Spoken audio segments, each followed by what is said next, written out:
এবার যারা বেশি আবেগী ওরা বলতেছে এটা অরিজিনাল মেজর ডালিম না, এটা নকল। কথা কয় না কেন? কারা বলতেছে? কারা? ওই গ্রুপের যারা, ওই গ্রুপ মানে বোঝেন না?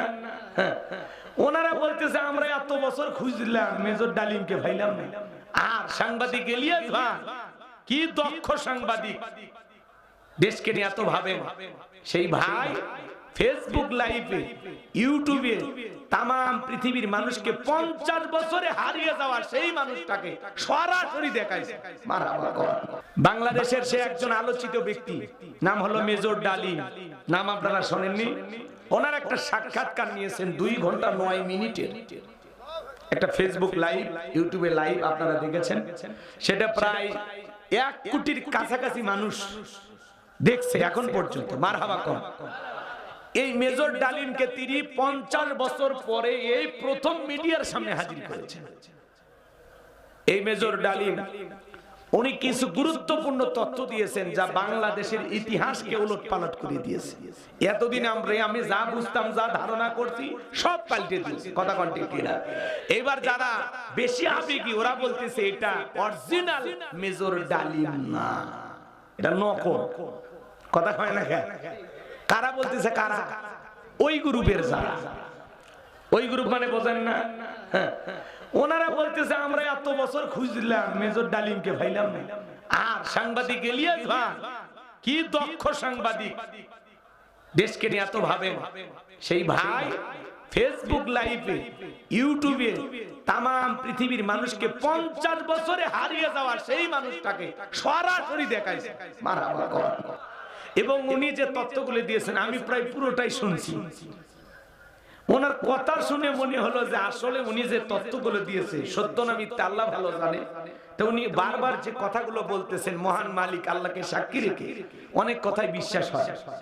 উনি বলেছেন আসলে বাংলাদেশে কোনো স্বাধীনতার যুদ্ধই হয়নি, এটা ভারতের একটা গেম ছিল। সেই গেমে যেভাবে ভারত চালাইছে, চলতে বলেছে, যা যা করতে বলেছে আমরা জাস্ট তাই ফলো করছি। কথা কয় না কেন? বাংলাদেশকে তারা ভাগ করেছে ভারতের অঙ্গরাজ্য হিসেবে ব্যবহার করার জন্য। কথা বলে ঠিক কিনা? আসলেই ওনার কথায় যদি আমরা একটু হিসাব নিকাশ করে দেখি যে আসলেই তো সবার টান ভারতে, সবার টান ভারতে। কথা কর না কেন? মনে হয় ভারতে আমাদের নানার বাড়ি নারী পুঁতে রাখছে গো। জন্মের সময় মনে হয় নারী পুঁতে রাখছে ওই জায়গা। এমন কোন নেতা নাই যেই দলেরই হোক সেই প্রেম। ভালো এতই প্রেম ভিসা বন্ধ করে, এতই প্রেম পিএস বন্ধ করে। কথা বলেন না কেন আপনারা? আসলে তারা আমাদেরকে ব্যবহার করেছে। 53 বছর ভারত আমাদের ব্যবহার করে গেছে। ভবিষ্যতে হয়তোবা যারা ভারতের মহব্বত ভালোবাসা কলিজায় অনেক, তাদের কারণে ব্যবহার। অনেকে বলে ভারতকে ছোট করে দেখবেন না, ভারত বিশাল কিছু। তার মানে বোঝা যায় ওনারা ভারতের কাছে অলরেডি বিক্রি হয়ে গেছে। এক কথা কর নাকি আপনারা? তাহলে এই যে এত মানুষ জীবন দিল, লাভটা কি হইল? এই জন্য রাগ করবেন না বাজান। যিনি প্রধানমন্ত্রী ছিলেন আমাদের, পালিয়ে গেছেন ভারতে।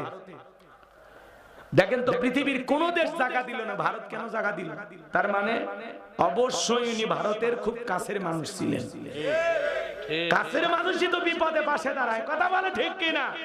ভারতকে ধন্যবাদ, আপনারা আমাদের এই দেশের প্রধানমন্ত্রীকে জায়গা দিয়েছেন, ধন্যবাদ।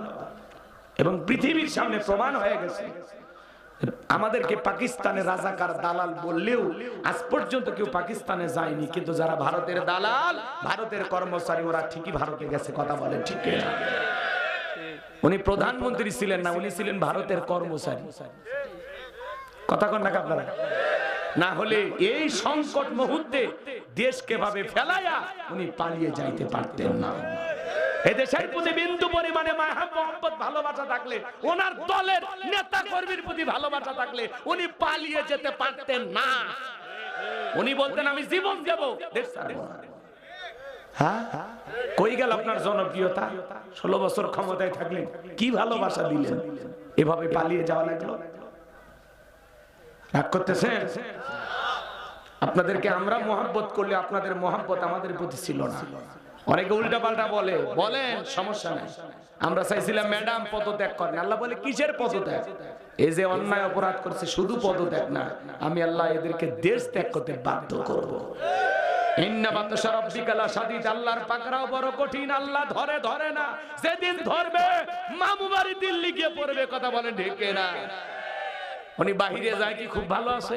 নাই, মাঝে মাঝে ফোন দিয়ে খবর নেই, কল রেকর্ড ফাঁস হয়, বলে আমি এখনো প্রধানমন্ত্রী। তা আপনি কি বাইরে পিকনিক খেতে গেছেন? কয়েকদিন ঘোরাফেরা করে আবার আসবেন? আসেন। কথা কয় না কেন? বুবু আসতেছে, আমরা কি বলি? বুবু আইবা, তুমি আইবা গো, সেই দিন আইসা বুবু ক্ষমতা পাইবা না। খোঁজ নাই বুবু কাদের কাকার, অবস্থা খারাপ দরবেশ বাবার, হাউ না গেলে এখন সামনে আসে না। নেহাতা কর্মী সব জেলের ভিতর, আমি আসি ডরের ওপর, কখন জানি আসে গ্রেফতারি পরোয়ানা। বুবু আইবা, তুমি আইবা গো, সেই দিন আইসা বুবু ক্ষমতা পাইবা না। বুবু আইবা, তুমি আইবা গো, সেই দিন আইসা বুবু চিয়ার পাইবা না। ক্ষমতার চেয়ার থেকে নামা সহজ, কিন্তু ওই চেয়ারে ওঠা কঠিন। আর আমরা আগামীতে সিদ্ধান্ত নেবার, যাই হোক কোন নারীকে এই দেশের প্রধানমন্ত্রী বানাবো না। আগামীতে এই দেশের পুরুষ প্রধানমন্ত্রী কারা কারা চান? হাত তুলে দেখান। লিল্লাহে তাকবীর। নারীদের দেখার দিন শেষ, আগামীতে পুরুষের বাংলাদেশ। হ্যাঁ, নারী মানুষ ক্ষমতা গেলে দেখেন একটা পাতি নেতার গরম এলাকায় থাকা যায়। মেয়ে মানুষ তো দেশ চালাবার পারে না, চালায় কারা? পাতি নেতারা। কথা কথা কয়, আমাকে চিনিস? আমি অমুক দলের অমুক নেত্রীর অমুক অমুক, তার খালাতো বোন, তার ছোট মেয়ে, তার মেয়ে আমি বিয়ে করছি। কি হাইব্রিড পরিচয়! এত গরম দেখাবেন না। আল্লাহ যদি তিনবার বমি দেওয়ার পিছনে দরজা একবার ঢিল করে দেয়, দাঁড়ায় থাকতে পারবেন না। বগুড়া শহীদ মেডিকেল কলেজ হাসপাতালে ভর্তি হয়ে থাকা লাগবে। দুপুরে স্ত্রী দেখতে গেছে, সেলিমের বাপ, তোমার শরীরের কি অবস্থা? কয় মা তুমি দোয়া করো। বড় ছেলে বিকেলে দেখতে গেছে, আব্বা শরীরের কি অবস্থা? কয় ভাই তোমাকে চিনতে পারলাম না। আল্লাহ যদি পাতলা পায়খানার বমি দেয়, বউ বাচ্চা করছি না, টাইম দিবি না। কথা কোন ঠিক কিনা? বিশ্বনবীর জামানায় পাতি নেতা ছিল, বলবো 2-3 মিনিট যদি লাগে বলবো নাকি? এর নাম ছিল মহাবীর আমর। প্রতিমার সামনে দাঁড়ায় লাত, হুজ্জা, দেবদেবী, সরস্বতী, রাধাকৃষ্ণ, ভগবতী, এগুলো প্রতিমা। কথা কি বোঝেন না? এগুলোর সামনে দাঁড়ায় শপথ গ্রহণ করে বলতেছে, যতক্ষণ আব্দুল্লাহর বেটা মুহাম্মদ সাল্লাল্লাহু আলাইহি সাল্লামের দেহ থেকে কাল্লা না ফেলাইতে পারবো, ততক্ষণ পর্যন্ত আমি এক ফোঁটা পানিও পান করব না। চিৎকার মেরে বলুন নাউজুবিল্লাহ। আমার নবী কিন্তু হিজরত করে চলে গেছে মদিনায়, নবী মক্কায় নাই। নবী কই? কিন্তু কাফেরদের মাথার ঘুম, মানে এদের মাথায় টেনশন, চোখে ঘুম নাই। নবীজি না জানি মদিনায় যায় কি করতেছে, এই ভয়ে কাফেরদের ঘুম হারাম। কথা বুঝছেন? এই পাতি নেতা, পাতি নেতা মানে ছোট ছোট খাটো নেতা, গুরুত্বীয় লিডার, দলপতি। ওই জামানায় বলা হতো গুরুত্বীয় লিডার, দলপতি, মুরল, মন্ডল, মাতাব্বর। এখন যেরকম চেয়ারম্যান, মেম্বার, ছোটখাটো নেতা। রাগ করছেন? তাহলে নবী কোথায়?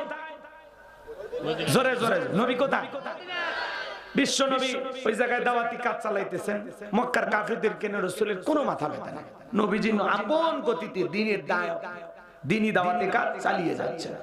কিন্তু এই কাফেরদের মাথা ব্যথা হলো না জানি মদিনা যা কি করতেছে। এই জন্য প্রতিমার সামনে দ্বারা শপথ করলো নবীজির কাল্লা নেবেন। বলেন তো বাজান, আমার নবীকে ওর পাকা ধানে মই দিছে? হ্যাঁ, ওর বাড়িতে কোনদিন চুরি করতে গেছে? আমার আপনার নবীর কি কোনো অপরাধ আছে? না, বিশ্ব নবীর কোনো অপরাধ নাই। নবীজি কালেমার দাওয়াতে ইসলামের প্রচার প্রসার করে, কাফেরি বেঈমানের সহ্য করতো না। কথা বলেন ঠিক কিনা? আমার ভাইয়েরা,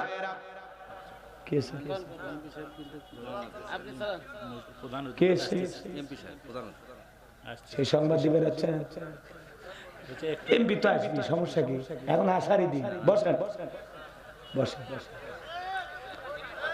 এমপি সাহেবকে আমরা চিনি, ফর্সা মানুষ, কি সুন্দর, আসলেই দেখতে পারবো। আপনাকে বলা লাগবে কেন? কথা কয় না? হ্যাঁ, সময় মতো আসবো। না শেষ করবো না, কে কইছে শেষ করবো? আরে বাড়ি কাছে আছে, একটা বন্ধু ওয়াজ করবো, বসেন না। এতক্ষণ তো খালি আয়াতের প্রথম অংশ বুঝেছি, আরো কত কথা আসে।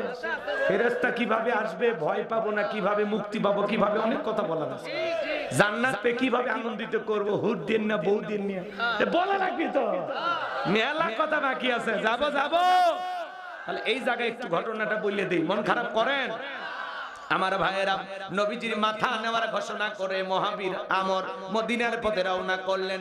আল্লাহ তাআলা বিশ্ব নবীর কানে খবর পৌঁছায় দিলেন, নবী গো, ওই মক্কার মহাবীর আমর আপনার কাল্লা নেওয়ার ঘোষণা করে রওনা করেছে।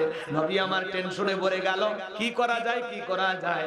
সাহাবা ইকরামদেরকে বললেন, হযরত ওসমান রাদিয়াল্লাহু তাআলা ডেকে বলেন, ও গো নবী, আপনি আল্লাহর এত বড় পয়গাম্বার, ওই আমর আপনার চেহারা দেখার আগে আল্লাহ যেন প্যারালাইজ করে দেয়, আপনার কাছে পৌঁছার যেন ক্ষমতা না থাকে, আপনি একটু আল্লাহ তাআলার কাছে ওর জন্য দোয়া করে দেন। বিশ্বনবী তখন হযরত ওসমানের কথা শুনে আসমানের দিকে হাত তুলে ধরলেন, ডেকে বলেন, আল্লাহ, ওই মক্কার মহাবীর আমর আমার মাথা নেওয়ার আগে ওর হাত পা এতটুকু শুধু বলেছেন। আল্লাহ ডেকে বলে, জিবরাইল, আর করিস না দেরি, আমার বন্ধুকে জানায় দাও তাড়াতাড়ি। আমি আল্লাহ পাক শুধু দুই হাত দোয়া করার জন্য দেই নাই, মাঝে মাঝে জালিম আর বেঈমানদেরকে সাইজ করার জন্য ওই দুই হাতে লাঠিও তুলে নেওয়া লাগবে। বলেন আল্লাহু আকবার। জিবরাইল এসে বলে, নবী, দোয়া কবুল হবে না, হাত নামান। বিশ্ব নবী তখন হাত মুখে না লাগাইয়া হাতের উপরে রাখা দিলেন। আমরা অনেকে দোয়া করি আর দড়ি পাকাই, কথা করে মুনাজাত করে এরকম দড়ি পাকা, দড়ি পাকা আগেকার মানুষ এরকম দড়ি পাকাতে দেখেননি, দেখেননি ইংরেজ ছাপ দিচ্ছিল আর এরকম দড়ি পাকা ছিল। দাদা নানারা কথা কয় না ভাই, নিজের চোখে দেখছি। হ্যাঁ, হাতত খালি ছাপ লাগায় আর এরকম দড়ি পাকায়, পাটের দড়ি, মনে আছে? দাদাগিরি এখনো মনে আছে। তোমরা পোলাপান দেখছো কেমনে বাবা, তোমরা তো হয়া থেকে খালি ঠেলতেছো, আর আমরা কত জীবন পারি দিছি। পরে ভাতিজা পরে গল্প করো, এদিক টাকা তোমাদের জন্য স্পেশাল ওয়াজ আছে। তোমরা আগামীর বাংলাদেশ, তোমরাই ভবিষ্যতে এলাকার এমপি মন্ত্রী হবা। এখানেই বসে আছে কাহালুর পক্ষে সংসদে দাঁড়ায় কথা বলবে এরকম কলিজার টুকরা সন্তান। এদেরকে যত্ন করে বড় করতে হবে। এক একটা আর্মি হবে, র্যাব হবে, পুলিশ হবে, এমপি হবে, উপজেলা চেয়ারম্যান হবে, নিয়াত্তা হবে। পারবে না ভাতিজা? সাহস আছে ওর, দেখছে ও মাথা ঝোকাতেছে, ও বিরাট বড় মেম্বার হবে। রাগ করতেছেন মনে হয় আপনারা, সামনের দিকে যাই ভাইয়েরা আমার। আমি যে কথা বলতে চাচ্ছিলাম বাজান, অনেকে দোয়া করে আর দড়ি পাকায়, কেউ দোয়া করে আর প্রেসার মাপে, কথা কন। আবার এরকম চুপচাপ করে, যারা খুব চালাক এরকম চুপচাপ করে হাত ধরে থাকে, মানে ক্লান্ত, হাত তুলে থাকার শক্তি নাই যে ভাই, দূর কর। আবার যারা বেশি সেনা এরা হাতই তোলে না, চুপচাপ থাকে। হুজুর যখন বলে আমিন, মুনাজাত শেষ, তখন বলে আমিন হুজুর, আজকে দোয়া ভালো। ও বাটপার দোয়াই ধরেনি, কথা কন ঠিক কিনা?